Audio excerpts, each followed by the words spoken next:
Muito boa noite, estamos começando mais um programa Canal Aberto aqui na PUC TV, na NET, Canal 22 e também pela internet. Como sempre, vamos debater assuntos de interesse da comunidade. E hoje nós vamos falar muito sobre saúde, vamos falar sobre drogas, vamos falar sobre política. Afinal, o nosso programa tem essa característica.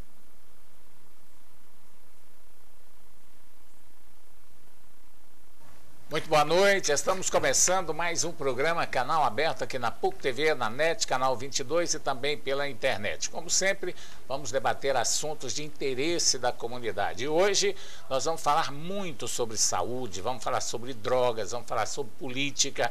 Afinal, o nosso programa tem essa característica.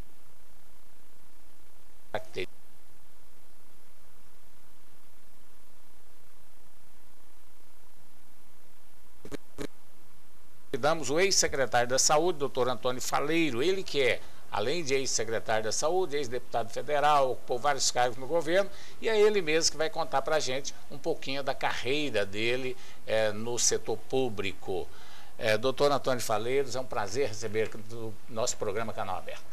Eu que te agradeço, uma boa noite a você, a todos os telespectadores, uma boa noite ao Ulisses Aécio. Obrigado. É um prazer muito grande estar aqui com você e parabéns pelo seu programa. Tá, obrigado.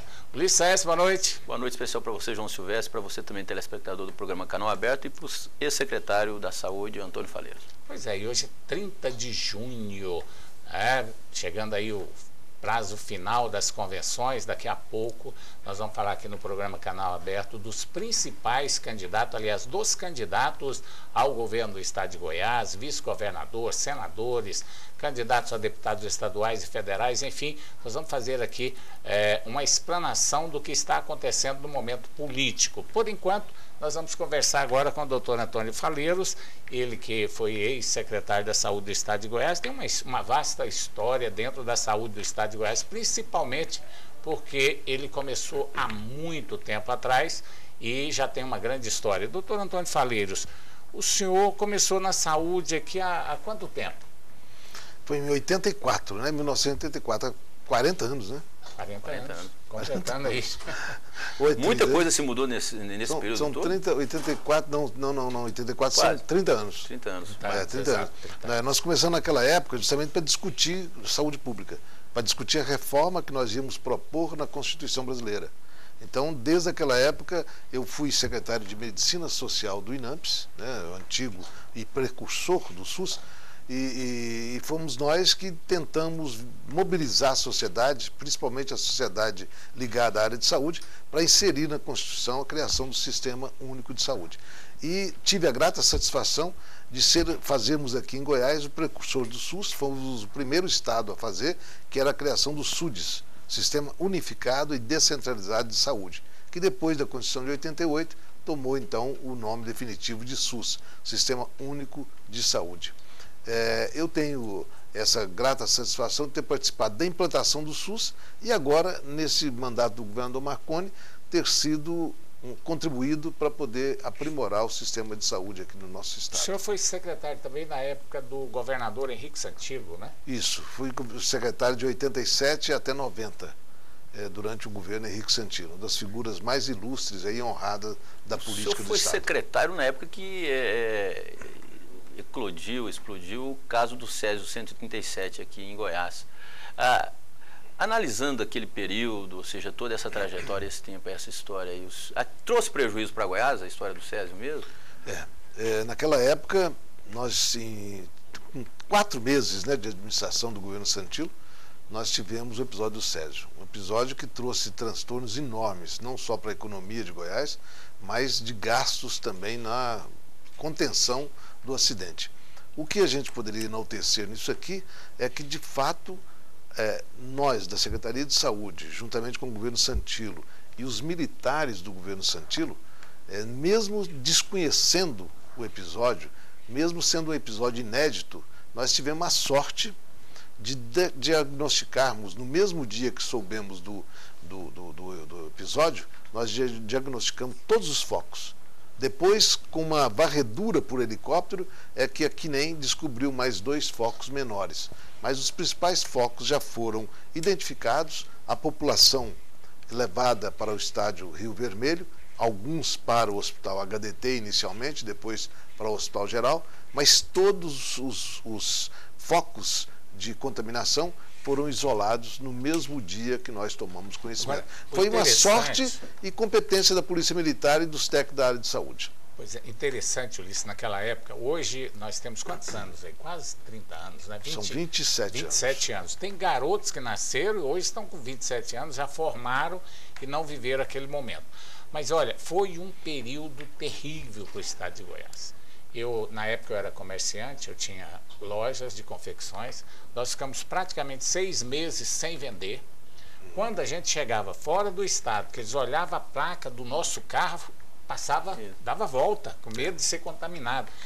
Tão grande o estrago que deu esse Césio 137. Verduras, podia ser lá do Tocantins. Se passasse por aqui. Goiás, nesse tempo, o Tocantins fazia parte de Goiás. Nem passar por Goiânia, ninguém queria comprar nada, nem do interior. Que coisa horrível foi aquela, né? Foi um estigma muito grande. Agora, é de se salientar a diferença de conduta da mídia do nosso estado, que tomou uma providência enorme. Todos os veículos de comunicação divulgavam o acidente como ele realmente aconteceu, mas em compensação, o sensacionalismo do outro lado. O sensacionalismo da mídia nacional foi incrível, né? Levando a isso que você falou, não só uma deterioração da nossa economia, como um estigma para os goianos jamais visto. Quer dizer, você ser goiano, muitas das vezes não podiam nem falar que era de Goiás para poder não receber discriminação. Em Brasília, eu fui pegar um táxi, como sabiam que eu era secretário de saúde, não me deixaram entrar no táxi. Isso aconteceu, um fato interessante que depois eu posso até detalhar para você, mas eu tive uma cólica renal no hotel e o táxi não quis me levar para o hospital. Pensando que o Ulisses foi tão sério, na época, eu lembro, o governador Henrique Santilo mobilizou todo o povo goiano. Houve também aquele sentimento de goianidade, é verdade. Todos nós procurando defender Goiás, falávamos, explicava. Quando eu ia para São Paulo, que eu tinha muitos negócios em São Paulo, tinha que estar debatendo com todo mundo. O governador chamou a imprensa nacional, os grandes nomes da imprensa nacional, para visitar o estado de Goiás. Quer dizer, foi um trabalho difícil até que a gente começou a caminhar com as próprias pernas. Mas foi um período que eu não desejo isso para estado nenhum, porque é um rombo na economia, a discriminação. Se fosse hoje, nós temos esse preconceito, né? Seria preconceito terrível, né? Na época foi um preconceito terrível naquela época. Agora, diga-se de passagem também que o governo Sarney podia ter dado mais socorro a Goiás. Infelizmente, ele não teve absolutamente nenhuma ação que pudesse vir para minorar não só essa questão da economia de Goiás, como também desse estigma. O senhor acha que é um certo preconceito que exige, por exemplo, desses governos, por exemplo, dos governos federais em relação a Goiás, até levando em conta o número de eleitores, ou seja, a potencialidade econômica, ou o senhor acha que de fato foi um desconhecimento das autoridades federais na época, que não conheciam, por exemplo, a potencialidade desse problema que foi o Césio 137? Bom, primeiro que a gente não pode levar em consideração o tamanho de Goiás, porque o Sarney era do Maranhão, ele tinha obrigação de entender que um estado, né, que um estado igual Goiás tinha que ter uma atenção toda especial. Segundo, é que eu acho que houve uma questão política, porque nós tínhamos um ex-governador que era ministro do governo Sarney. Então era importante que o governo desse uma atenção especial para a terra do ministro da Agricultura, que foi o senhor Iris Rezende, e que infelizmente não foi dado. Segundo é que todas as despesas com a Comissão Nacional de Energia Nuclear, que aliás, diga-se de passagem, pessoal extremamente bem formado, extremamente competente, comandado pelo Dr. Júlio Rosenthal, que é uma figura extraordinária, mas não tinham nenhuma estrutura. Nós tivemos que bancar hotel, comida, até roupa, nós tivemos que bancar para os membros da comissão que vieram aqui para Goiás rapidamente.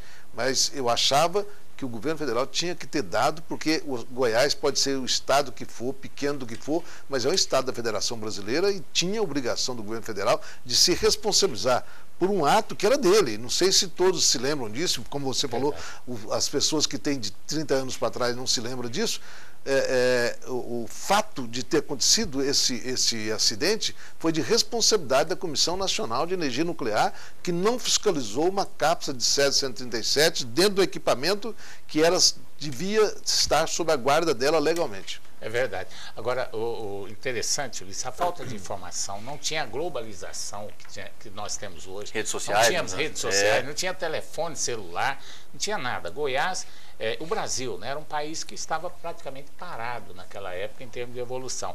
E a falta de informação é o pior inimigo que nós podemos ter. Cidadão mal informado. Nós tínhamos na época um vereador que é amigo seu, amigo meu, o Faleiro também deve ser amigo dele, que não queria que enterrasse a menina no cemitério Parque. Fez manifestações para enterrar a menina lá. Diga-se de passagem, uma falta de informação terrível. Eu não sei se vocês têm conhecimento de outro, mas a meu ver foi a primeira manifestação de você impedir você a enterrar um dos seus mortos. Em país nenhum do mundo, em nação nenhuma, em nenhum tipo de religião ou de comunidade, enfim, não se tem história de alguém impedir enterrar alguém. E o pior de tudo, que teve consonância da população, dos moradores da região, né? Ou seja, por puro preconceito também, ou seja, talvez o preconceito adquirido do preconceito nacional, ou seja, dessa mídia nacional sensacionalista que sensacionalizou o fato, como se o mundo estivesse sendo perdido aqui em Goiás, né?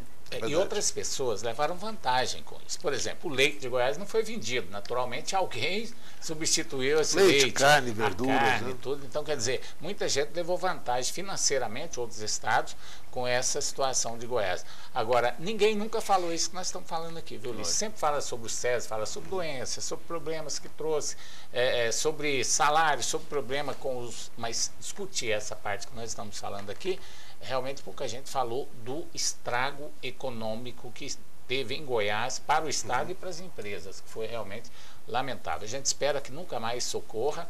Hoje as informações são bem melhores, mais tranquilas do que naquela época. E graças a Deus não deixou sequela, né, doutor? Nunca mais teve sequela com relação só aquelas pessoas que foram atingidas na época. É claro que, infelizmente, nós tivemos 4 óbitos, né? Isso. Perdemos 4 cidadãos goianos por causa desse acidente. Tivemos outras dezenas de vítimas diretas. Fato, né? Justamente. Tivemos dezenas de vítimas diretas e uma série de vítimas indiretas, né? Que foram irradiadas. Bombeiros, policiais, bombeiros, aqueles que transportaram o resíduo, enfim, tivemos essas sequelas. Mas, na economia goiana, eu acho que Goiás, graças a Deus, até foi iluminado, porque hoje Goiás é a 7ª economia do Brasil, então nós estamos bem na fita aí com respeito à nossa economia, né? Graças a Deus. Nós vamos para o intervalo comercial, daqui a pouco estaremos de volta com o programa Canal Aberto. Estamos de volta com o programa Canal Aberto aqui na PUC TV, na NET Canal 22 e também pela internet. Estamos conversando com o ex-secretário da Saúde do Estado de Goiás e também ex-deputado, deputado federal, não foi? Foi. Isso, deputado federal, que está aqui no nosso programa e vamos falar, continuando a falar aqui sobre a saúde. Falamos sobre o Césio 137, que foi uma catástrofe para o estado de Goiás, mas graças a Deus a gente fez como o Japão, né? Sacudiu a poeira, deu a volta por cima e Goiás hoje está aí nessa situação que eu considero excelente. Graças a Deus o estado está crescendo muito, está muito bem. Doutor Antônio Faleiros, agora nesse período que o senhor assumiu atualmente a Secretaria da Saúde, é um período em que a saúde no Brasil passou por uma fase muito difícil. Recentemente, né, Ulisses, os hospitais com muitos problemas, situação de dengue altíssima, situação da saúde brasileira, ela estava, pelo menos, até algum